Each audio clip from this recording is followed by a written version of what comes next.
New at 6. By now, most of the students across Central Ohio are back in class. Yeah. And tonight, we want to take a moment to remember a time of tremendous change in the state's largest school district. It was huge. 10 TV's Cierra Johnson takes us back to 1979 and that landmark decision to desegregate the Columbus Public School District. I was terrified, a lot of anxiety, and I didn't know what to expect. It was a big change for then 11-year-old Stephen Lester. I feel kind of strange about going to this new school out of my district. 10 TV sat down with the young and a bit apprehensive Lester in the fall of 1979. Our cameras were rolling as he prepared for his first day at his new school.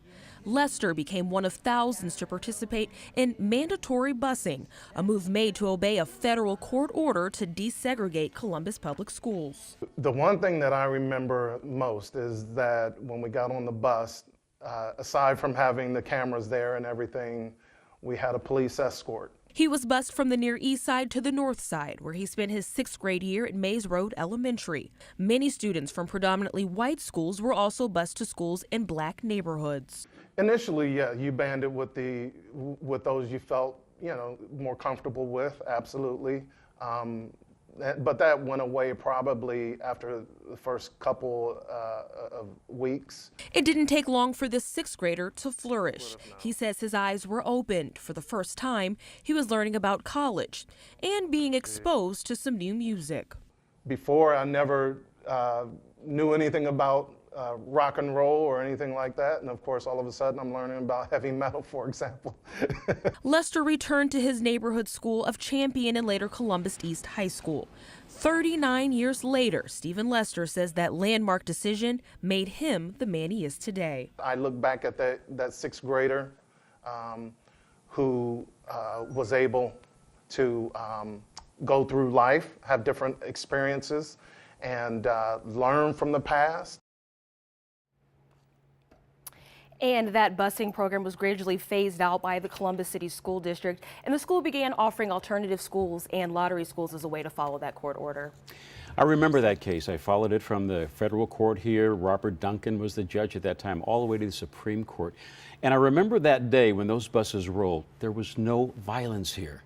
Louisville and Boston had those problems. We did not. Yes, that's good. Just shows you Columbus, we were already a step above. But it's so interesting to look back and see that and find that story in the archives and catch up with him later. Yeah, I wonder what he's thinking when he looks at himself at 11. At 11 years old. All right. Thank you, Cierra. From Central Ohio's news leader, this is 10 TV News.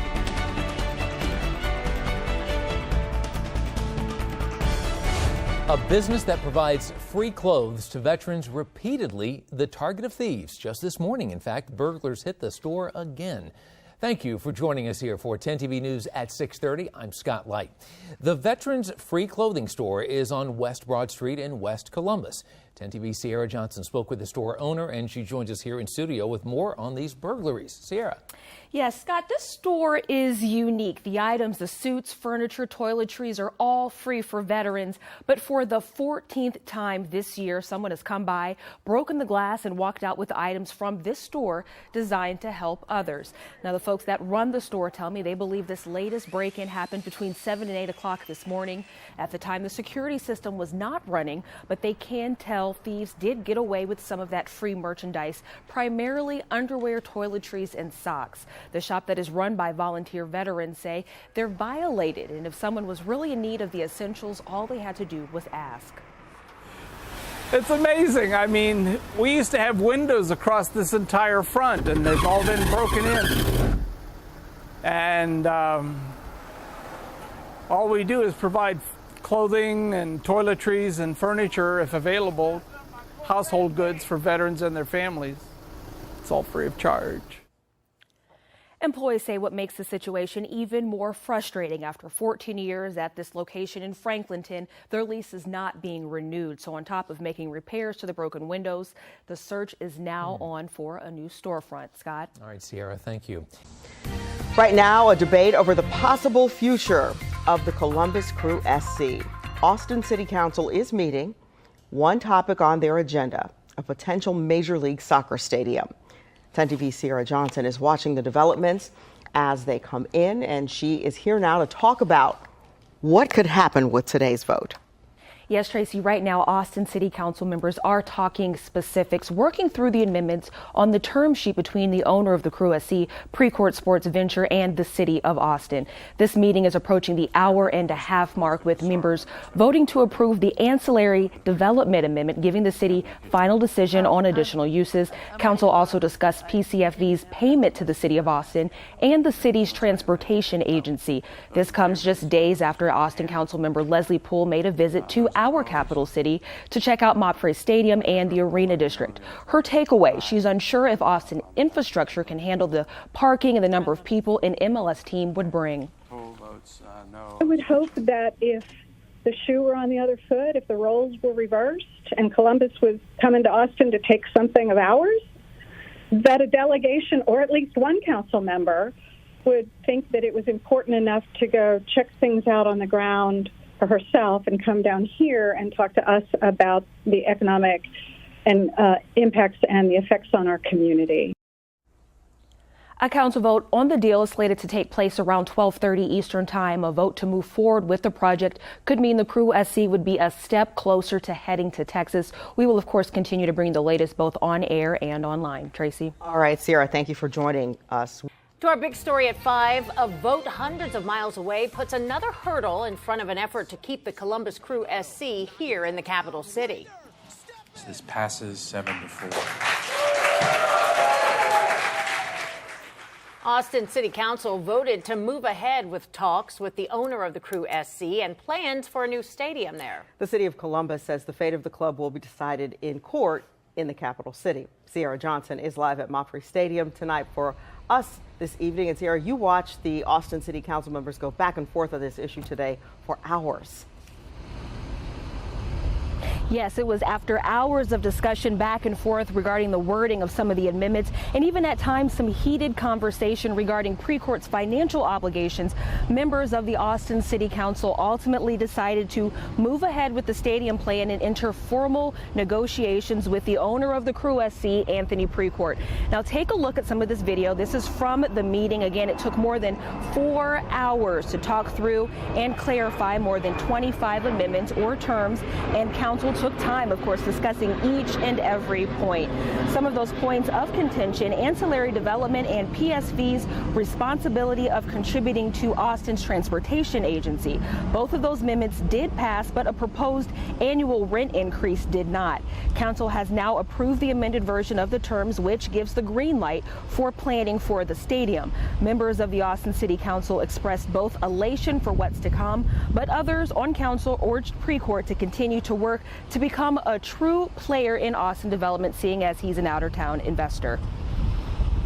It is our obligation to make sure that our city-owned lands are used for the highest value. And after a lot of discussion, I believe we've arrived at a use that will bring value to the city of Austin and to our community members. I want to invite PSV to join us as a real part of our community. The success of your team and the success of this deal relies on your long-term investment in Austin. And back out here in Central Ohio, many stakeholders sharing their thoughts in the recent vote. The Save the Crew movement says they're not stopping their fight to keep the club here. That plan includes pledging more tickets as well as helping propose that vision for a downtown stadium. We'll, of course, keep you updated as these developments continue to occur.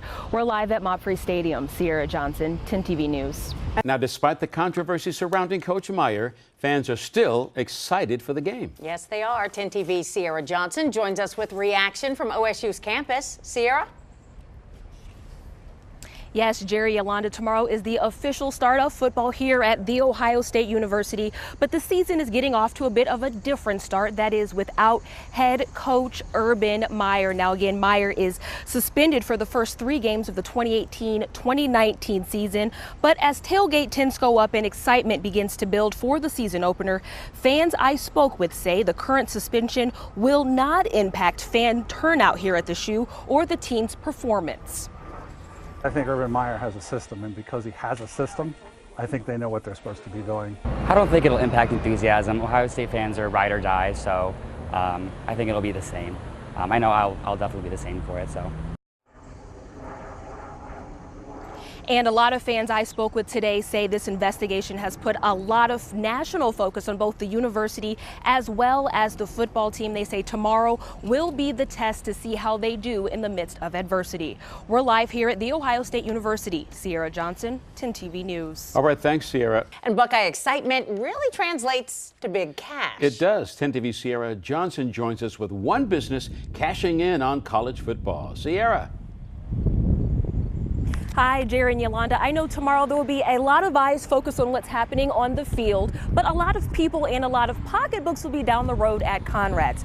Now, if you're not familiar, Conrad's is a family-owned business, very popular here on the campus of Ohio State, and they say the start of football season is like Christmas for them, with people coming in by the droves looking for anything and everything scarlet and gray. Now, I spoke with one of the owners, and they tell me employees have spent the last few weeks stocking up on some of the more popular items. The store, of course, carries anything from Buckeye beads to, get this, lawn furniture. And they say this season, fans are interested in everything. Found an increase in traffic, of course, of the big game. Everyone's gearing up, getting excited for the game. And our merchandise started coming in last month. And just everyone's excited. And Rob, the gentleman you heard there, second generation owner of Conrad's, they pretty much have game day down to a science. They say they'll arrive at about 7:30 and their doors will open at 8 a.m. for anyone looking for any last minute Buckeye gear. And they say they'll stay there until the last fan gets what they need. That could be around 9 o'clock. We're live here at The Ohio State University tomorrow. Again, big day here on campus. Cierra Johnson, 10 TV News. 6:35 the time now, and today is the start of Pelotonia with the objective to fund life-saving cancer research. 10 TV Cierra Johnson is at the starting line now, where riders will hit the road at 7 a.m. Cierra? Good morning, Karina. Right now they are organizing these riders. We're about 30 minutes away from the start, but you can see there are thousands of bikers all riding for the same cause, raising money for cancer research. We've seen several organizations riding together. We've seen individuals, and a lot of people have who they're riding for on the back, which is really, really a special moment. Now, this is a special year. It's the 10th year for Pelotonia, and those taking part in this weekend's event have the option of riding 25, 35, 45, or even 200 miles over the event. And if you're looking to take part in the event but maybe not up for the physical task, there is the option of doing the virtual ride. You can still raise money for finding a cure for cancer. Again, the 10th year for this amazing event. The start of the race is at 7 o'clock. So again, folks making their way. Some have actually ridden the entire time. Others, maybe their first time. But again, everyone riding for the same cause, finding a cure for cancer. There's a little bit of a lull, but there are more coming. We'll be out here all morning. We are live at McPherson Commons. Cierra Johnson, 10 TV News. Good luck to all those riders. 6:07 the time now, and today is the start of Pelotonia with the objective to fund life-saving cancer research. 10 TV Cierra Johnson is at the starting line now in downtown Columbus, and we want to check in on that event and everything that's happening today. Good morning, Cierra. Good morning, Karina. You can just take a look around me. Things are really starting to pick up. Folks are making their way in to pick up those bikes to begin the bike ride that starts at 7 o'clock. Now, riders taking part in this weekend's fundraiser, of course, have the option of riding 25, 35, 45, or 200-mile routes over the course of 3 days. And if you're still looking to take part in the event but may not be up for the physical task, there is the option of doing the virtual ride. Of course, you can raise money that way as well. And this is a very monumental event for Pelotonia. It's in its 10th year, and so far they have raised over $14 million. Just another look out here. Folks are really making their way in. We have a little under an hour. We've seen folks taking pictures, really commemorating the 10th year and what is set to begin this weekend. We'll be here all weekend as this race sets off. We are in McPherson Commons. Cierra Johnson, 10 TV News. All right, Cierra, thank you. The president was also met with protesters. Let's head over to 10 TV Cierra Johnson with their reaction tonight. Cierra?